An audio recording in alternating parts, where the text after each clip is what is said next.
Windows 11 KB5101650 is now rolling out to devices running Windows 11 versions 24, H2, and 25H2. This update introduces several useful improvements to Bluetooth, system recovery, accessibility, and Windows Update.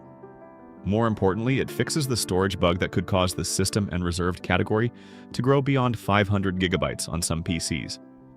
In today's video, I'll quickly show you what's new and 4 practical solutions to try if the update gets stuck or refuses to install.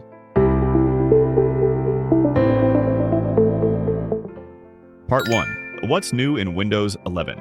KB5101650. Microsoft is gradually rolling out point-in-time restore. If an update or system change goes wrong, this feature can help you return your PC to an earlier state without having to reinstall Windows immediately. Windows Update is also becoming more flexible. You can now select a specific date from a calendar to resume updates, up to 35 days later.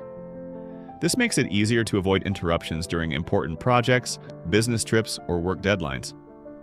Another new feature is Screen Tint. Under Settings and Accessibility, you can select a preferred color and adjust its intensity. This may be especially helpful for people who experience eye strain, light sensitivity, headaches, or difficulty reading certain color combinations. Bluetooth performance has also been improved with faster device pairing, quicker audio startup, and more reliable reconnection after your PC wakes from sleep or hibernation. Keep in mind that these features are being rolled out gradually, so some of them may not appear immediately after you install KB5101650. But what should you do if the update gets stuck, rolls back during restart, or displays an installation error? Let's go through 4 solutions. Part 2. How to fix KB5101650 installation errors. Method 1. Manually install via Microsoft Update Catalog.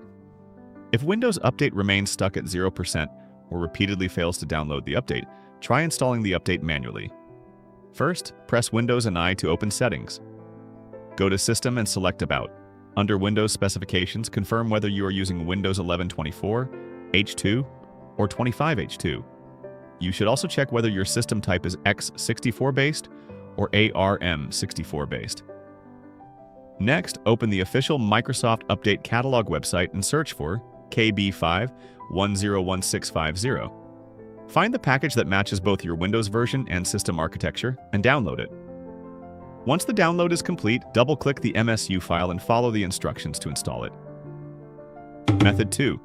Repair Windows with DISM and SFC. If the update downloads successfully but fails during installation, Windows may have corrupted system files or a damaged component store. To repair them, type CMD into Windows Search and run it as administrator. Next, run these 3 commands in order. Don't skip any, and let each one finish completely before moving on. Once they're all done, restart your PC, then try the update again. Method 3. Free up disk space with 4DDIG Partition Manager. The KB5101650 offline package is around 5 gigabytes, but Windows also needs additional space to unpack the update and store temporary installation and rollback files. If your C drive is almost full, open 4DDIG Partition Manager and select Windows Cleanup from the left side menu. Scan the system drive and remove unnecessary temporary files, Windows Update leftovers, application caches, and other junk files. After the cleanup is complete, restart your computer and try installing KB5101650 again. Method 4. Reset the Windows Update components. If the update continues to fail during the download phase, it may be that the Windows Update cache or one of its background services is corrupted. To reset these components, type CMD into Windows Search and select Run as Administrator. Enter the following commands one at a time. After completing the commands, restart your computer, then try installing KB5101650 again.